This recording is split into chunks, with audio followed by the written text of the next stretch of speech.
Hello, everyone, and welcome to Singularity One-on-One. Singularity One-on-One is a podcast feature of Singularity weblog where you can go and listen to it or download it in full. As you may already know, my name is Nicola, aka Socrates, and as always, I will be the man with the questions. Today, I'm privileged to have Ken Goffman, aka Are You Sirius, as my guest on the show. RU is a writer, editor, and digital culture iconoclast. He was editor-in-chief of Mondo 2000, the popular and influential cyberpunk magazine of the early 1990s. More recently, he was editor-in-chief of the transhumanist magazine H+. He is also the author and co-author of numerous books, including A User's Guide to the New Edge, Through Mutations, Counterculture Through the Ages, and Design for Dying, with Dr. Timothy Leary. He's written for Wired, Time Magazine, Esquire, Rolling Stone, and Boing Boing, among many other periodicals. According to his own admission, Aryu has been a musician, audio podcast host, lecturer, and minor irritant. He is soon launching a new website, tentatively titled Accelerator, and he's writing most of an open source history of Mondo 2000 magazine. So after this introduction, let me start by saying hi, Aryu, and welcome to Singularity One-on-One. It's great to have you on the show today. Hi, Socrates. I've been waiting to meet you for thousands of years.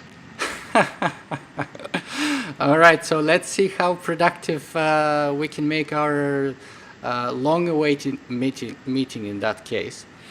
Let's start at the very beginning, thousands of years ago. And maybe you can share with us how did you get interested in advanced technology in general and in transhumanism issues in particular?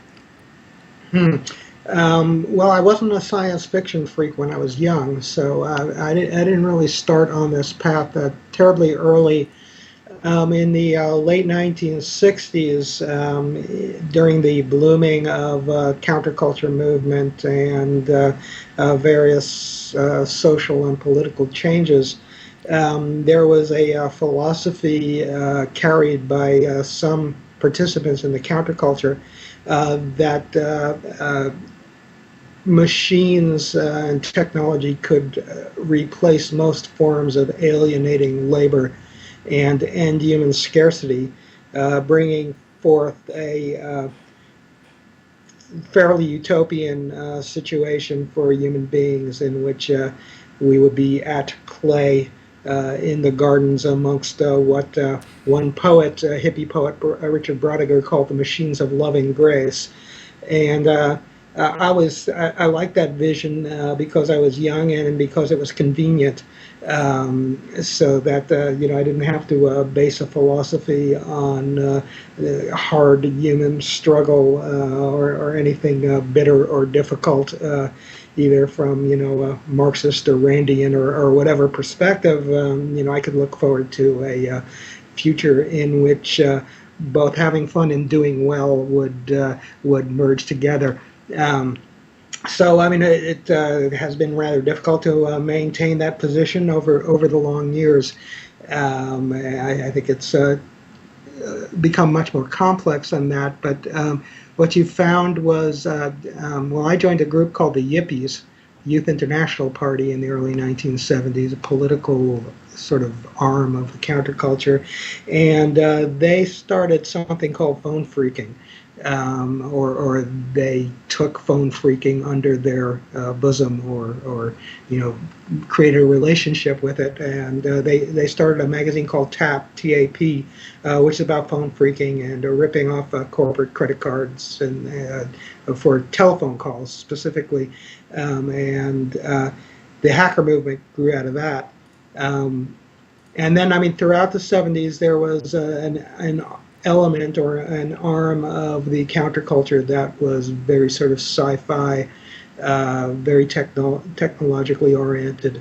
And I kind of followed along that area of intrigue until it became rather specific with the space colony movement of the 1970s, in which Stuart Brand, who had been part of a group called the Merry Pranksters, a bunch of people running around in a bus taking LSD and filming themselves in the mid 1960s. Stuart Brand, Timothy Leary, of course, very well known psychedelic spokesperson, and William S. Burroughs, the most corrosive of the beat writers, all became part of this movement to form space colonies, and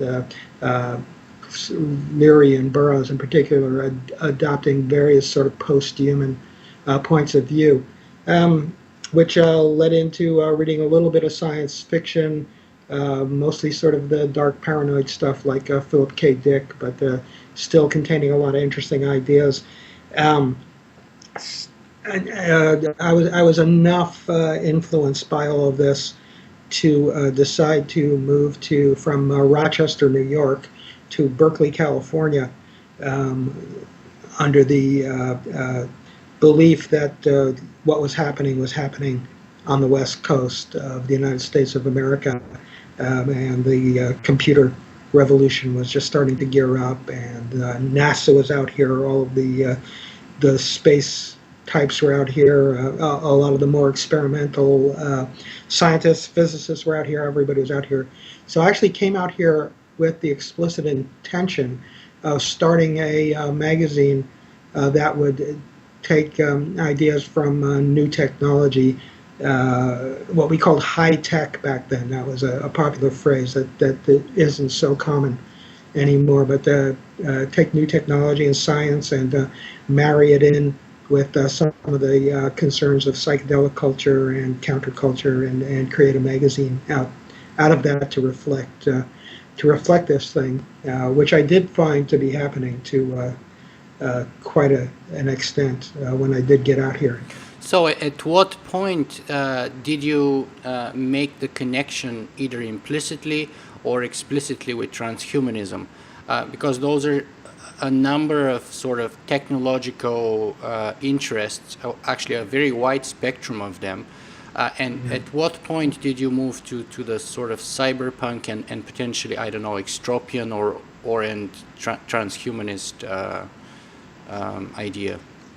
Well, sometime around, I think it was 1974, an article appeared about Timothy Leary having just gotten out of jail in a rock and roll magazine called Crawdaddy. And in that article, he advocated something called SMILE, SMI²LE, and that was space migration, intelligence increase, and life extension. Despite or much to the consternation of the sort of punk rocker types that I was hanging out with, early punk rock, New York City style, this resonated with me. So in some sense, that started right there. I proceeded to read all of his future history series as it came out, which delved into some of these ideas, and some ideas about how technology could open up circuits in the brain that human neurology somehow corresponded to the advance of technology and so forth. So there was all that. I don't think I did read FMS Fondieri very close to that time. I don't remember how I bumped into him, but I read his books. I think one was called Telespheres. I can't remember the names of the others, but they were all influences on what would eventually become transhumanism. There was an Alan Harrington book, The Immortalist, which I read, and sometime in the late 70s, Dirk Pearson and Sandy Shaw, inveterate vitamin, nutrient, and drug experimenters, released their life extension handbook. So all of that kind of came together into a rich stew for my imagination. So I don't recall people calling themselves transhumanists. I don't remember when that phrase or that term became familiar to me. So that I don't know. Well, let me see if I can connect this at a little bit more personal level to you. Was that also about the same time that you decide to change your name from Ken Goffman to Are You Serious? And I'm trying to establish if there's any connection between the things you were going through, ideologically, sort of existentially, and the environment that you were part of, and sort of the changes that you decided to do with yourself and resulting, I guess, with the change of your name. Yeah, well, actually, I was starting the first version of the magazine that would eventually become Mondo 2000, which is called High Frontiers, based on Gerard K. O'Neill's concept of space colonies that was popular in the 1970s, but also implicitly referencing High Times magazine, which is about psychedelics and smoking loads of pot. So, there's a kind of both those things together. And Are You Serious? R period, U period, SIRIUS really just came as a sort of quip. Just came to the top of my mind. There was nothing serious about it. There's this wonderful writer who was an associate of Timothy Leary's, Robert Anton Wilson, who wrote several books, but wrote one called Cosmic Trigger, in which he talked about various occult figures having contact or presumed contact. Robert is an agnostic, so he doesn't assume it to be true, but he wrote amusingly about people having contact with beings from the dog star Sirius. So I just popped up with the name. It's an open invitation to alien contact, because I'm asking the question, and if they want to, here I am. They can reply yes in a convincing manner at any time. So far, no word from anybody. So I It could suppose also it could also be interpreted as a sort of theistic question about God. Are you serious? And here I yeah. am. You can show or demonstrate yourself in front of me at any moment. But let me ask you: do the R and U stand for anything in that part? Are you serious? No, well, I never did, but in a interview for a website dedicated to Alan Moore, who did Watchmen, et cetera, I said it was Reginald Ubermensch. And of course, my devotion to Elton John, I guess, I don't know, but his first name was Reginald. Not really. I have no devotion to Elton John. Although Benny and the Jets was a great song. Anyway. Very interesting. So let me see. Okay, so you're going through all those changes. You're going through those very interesting times. You're meeting all those kinds of people. You change your name. What's the impact or the identity that you develop as a result of all this? In other words, what I'm trying to find out is, who is Are You Serious then? Are you a writer in your own words? Are you a writer? Are you a philosopher? Are you a musician? Are you a transhumanist? Are you a counterculture or cyberpunk icon? Who are you? Well, much like the name, I'm a question waiting to be answered. I try to stay away from getting boxed in by any particular label. I do make my livelihood primarily as a writer and an editor, and occasionally as a public speaker, which is something I actually probably enjoy most of all, but don't get as much opportunity to do. So, that's part of the identity. Very early on when I took the name, it was a period of incredible fun and playfulness, and there were hippies and yippies. We were quippies. It was a time of really just messing with people's heads in a very fun and gentle way, and that became the identity of Are You Serious?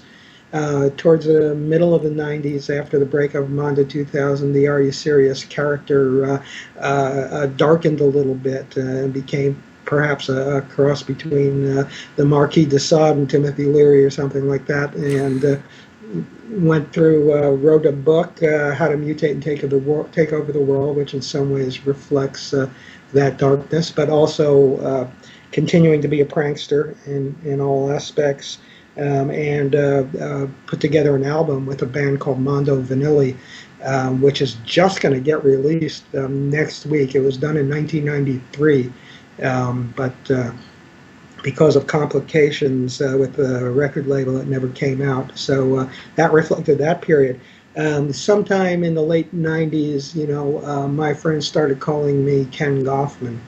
And so Are You Serious sort of became this character that I use in public, that I'm identified with as a writer and a speaker, but became less of personal identity. I mean, for a while, I got lost in Are You Serious?